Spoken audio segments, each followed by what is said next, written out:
लद्दाख के सोनम वांगचुक जी के बारे में आपको बताने की ज़रूरत नहीं है। करीब-करीब पूरा देश उनके बारे में जानता है, उनके कार्यों के बारे में जानता है, उनकी महानता के बारे में जानता है। आपको याद है उनके ऊपर थ्री इडियट्स मूवी बनी है, जिसने 1000 करोड़ का बिज़नेस किया है और सोनम वांगचुक को देश-विदेशों में अनेकों सुपर से सुपर सामाजिक कार्यकर्ता के क्षेत्र में जो पुरस्कार दिए जाते हैं, वो उनको प्राप्त हुए हैं।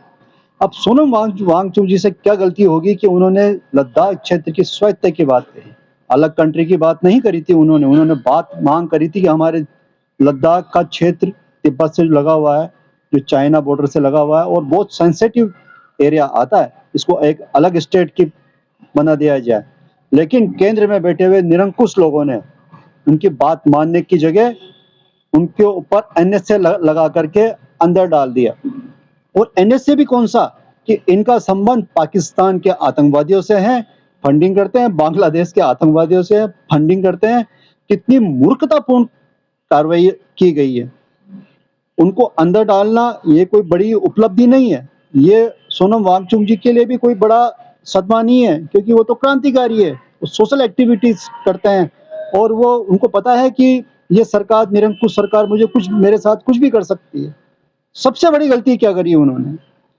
उनका एक ही दोष है कि वो चिल्ला करके जोर-जोर से सोशल मीडिया के माध्यम से हर क्षेत्र में ये कह रहे हैं कि चाइना हमारे देश की हजारों वर्ग किलोमीटर एरिया को दबा चुका है, हमारे एरिया में अपनी बस्तियां बसा चुका है और एक केंद्र में बैठी हुई सरकार, निरंकुश सरकार, अपनी जमीनें उनको सौंप रही है। चाइना सीमा बढ़ा रहा है और हम पीछे हटते जा रहे हैं।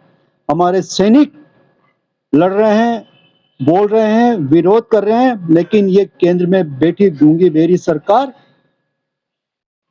सरेंडर हो रही है। रीजन क्या है केंद्र का? ये व्यक्तिगत कारण हो सकता है, पर देश की संप्रभुता, एकता, अखंडता के लिए आवाज उठाना सोनम वांगचुक जी के लिए घातक साबित हो रहा है। कोई बड़ी बात नहीं है कि जेल में उनके साथ अनहोनी हो जाए। वो तो गनीमत मानिए आप कि उनका संबंध सिर्फ पाकिस्तान और बांग्लादेश के आतंकवादियों से जोड़ा है। अगर सरकार का बस चलता तो उनका संबंध अलकायदा से जोड़ सकते थे, आईएसआई से जोड़ सकते थे, बोको हराम से जोड़ सकते थे, हमास से जोड़ सकते थे, और भी दुनिया के खतरनाक जो आतंकवादी संगठन है उनसे जोड़ा जा सकता था। जाने कैसे ये केंद्र में बैठी सरकार भूल गई।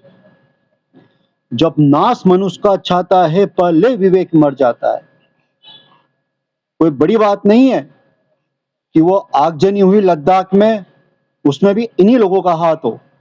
कोई बड़ी बात नहीं है। जिस हिसाब से देश में कांग्रेस ने, हमारे राहुल जी ने मुहिम चला रखी है निर्वाचन आयोग के खिलाफ कि वोट चोर गद्दी छोड़, और इलेक्शन कमीशन को इस संबंध में जवाब देना चाहिए। ये सबसे बचने के लिए आम जनता का ध्यान इन बड़े मुद्दों से, चुनाव के जो भ्रष्टाचार कर रखा है इन्होंने, 420 कर रखी है, इससे हटाने के लिए ये लद्दाख वाला कांड करा दिया। ये देश की जनता, आदरणीय श्रीमान, देश के प्रमुख पदों पे बैठे हुए आप लोगों को माफ नहीं